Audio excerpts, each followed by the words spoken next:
All right, so let's start with a big question. What if almost everything you learned about money growing up was, well, maybe not the whole story? Today, we're diving into the core ideas of Robert Kiyosaki's Rich Dad, Poor Dad.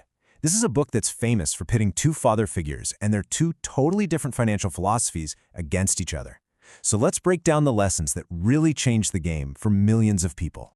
So the whole book really hinges on this clash of mindsets.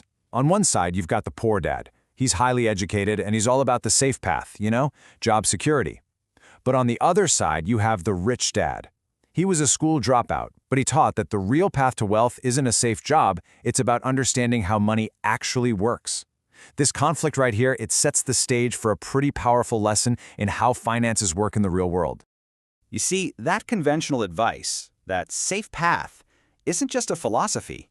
Rich Dad argued that for most people, it's a trap, and he had a name for it, the rat race. And here's the real insight. The rat race isn't just a financial trap, it's an emotional one. It's basically running on a two-stroke engine. You've got the fear of not having enough money, which makes you work, and then you have the desire for nicer things, which, of course, makes you spend. Just think about how this cycle plays out in real life, right? You work for a paycheck, mostly driven by fear. But then, the second that money hits your bank account, desire totally takes over. You want a better car, a bigger house, the latest phone. So you spend, and you often take on debt, which just increases your monthly bills. And just like that, you're trapped. You have to work even harder just to stay afloat, basically running faster and faster on a wheel that isn't going anywhere. So the big question is, how do you escape? Well, it starts by understanding the single biggest difference between the rich and pretty much everyone else. The poor and the middle class, they work for money. The rich, on the other hand, learn how to make money work for them. That right there is the fundamental shift. Okay, so this idea of making money work for you, it all comes down to what is probably the single most important lesson in the entire book.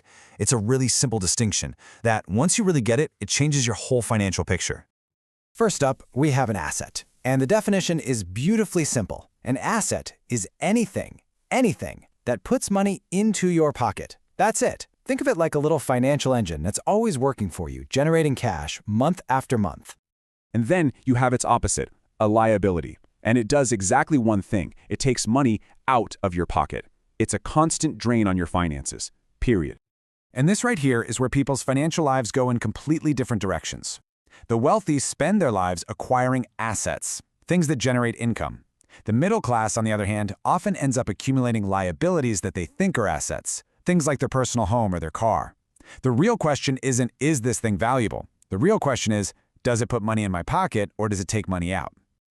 All right, so once you really understand that core difference, you can start using what the book calls the Rich Dad Playbook. Think of it as a set of rules for how the wealthy look at work, taxes, and investing, all with the goal of constantly building up that asset column. Okay, rule number 1 of the playbook totally redefines why you have a job.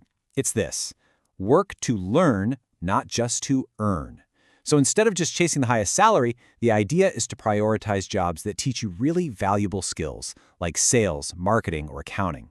These aren't just things to put on a resume. They're the actual tools you're going to need to build and manage your own assets later on.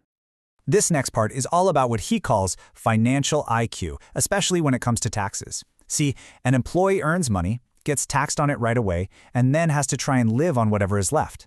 A business owner, though, can legally flip that whole sequence around. Their business earns money, then it spends on expenses, and it's only taxed on what's left over. Now, let's be clear, this isn't about cheating the system, it's just about knowing the rules of the game. Now, this next rule, this might be the most challenging one in the whole playbook. Pay yourself first. And no, that doesn't mean buying yourself a treat. It means you put money toward your assets before you pay your rent, before you pay your car payment, before you pay your credit card bills. I know, it sounds terrifying, right? But that pressure is what forces you to be disciplined and creative, and it makes sure that building your assets is always your #1 priority. So, why go through all this trouble? Building assets, learning about taxes? Is the whole point just to get rich? Well, the book argues that the real prize is actually something way more valuable than just money. The real prize is freedom. And financially speaking, freedom has a very clear definition. It is the moment when the income from your assets becomes greater than your monthly expenses. The moment that happens, you are officially out of the rat race. You've broken the cycle. You can still choose to work, of course, but you're no longer a slave to a paycheck. You work because you want to, not because you have to. And that is the ultimate goal. So let's kind of bring it all together here. The whole philosophy of Rich Dad is really a call to action. It's about stopping the cycle of working for money and instead starting to acquire assets that work for you. It's about using your mind, not your emotions, to make financial choices, and treating your job like a classroom, not just a paycheck. Because at the end of the day, the goal isn't just about wealth, it's about having the freedom to live life completely on your own terms. And we'll leave you with this final thought from the book. It's more than just a question, it's a complete shift in mindset. You see, the first statement, I can't afford this, it just shuts your brain down. But the second one, how can I afford this? Well, that one forces your brain to look for solutions, to think creatively, and to start figuring out how to build the assets that can turn every I can't into an I can.